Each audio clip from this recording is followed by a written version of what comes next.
بقول لك ايه؟ شفت اللي حصل؟ ايه اللي حصل؟ شايف الناس اللي هناك دي؟ مالهم؟ لا مش دول، اللي على جنب هناك كده. دول؟ اه مالهم؟ في واحد واقف لوحده كده. شايفه؟ شايف؟ اهو ده بقى بعد ما اذان راجع تاني وبيقول معلش. فاكر اني هصدق كدب عينيه وهسيبه يقول ويعيد ويغش. ما انا كنت قصاده وش لوش وكنت معاه بما يرضي الله. بعد ما يقاسي ويعاني بعدي راجع بيقول لي شايفني حياه.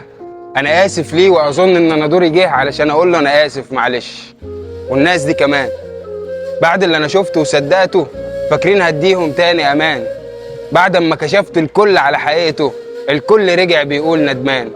انا كنت عايشها تمام في تمام من غير اوجاع وبدون خذلان. لا اذيت واحد صاحبي في مره ولا خنت حبيبي يوم بالمره، بس الاتنين سابوا جوه القلب حاجات مره وكتير احزان. شفت يا باشا ناس نتمنى لها الرضا ترضى، نلاقيها في غيرنا تروح ترضى.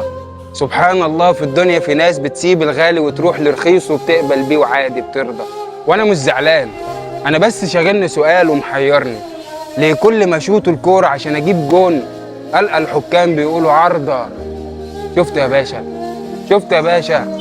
شفت الحلو اللي انت عملته عشانهم طول العمر؟ جرب تغلط مره معاهم هتشوف قسوه وغدر وظلم، واكيد هتدوق برضو اذاهم. وانا مش قصدي اقول ان الناس كلها وحشه، بس في ناس وحشين وبيأذوا اقرب ناس ليهم ومعاهم. سبحان ربك، سبحان ربك لما يحب انه يبين لك حاجه معاك. سبحان ربك لما يحب انه يوري لك كذب اللي قالوا لك وياك. انت فديتهم ياما بروحك وانت داويتهم رغم جروحك، وانت جبرت خاطرهم ياما وهم استكتروا جبر الخاطر. سبحان ربك لما يحب انه يبين لك حاجه معاك. شفت يا باشا؟ شفت اللي حصل؟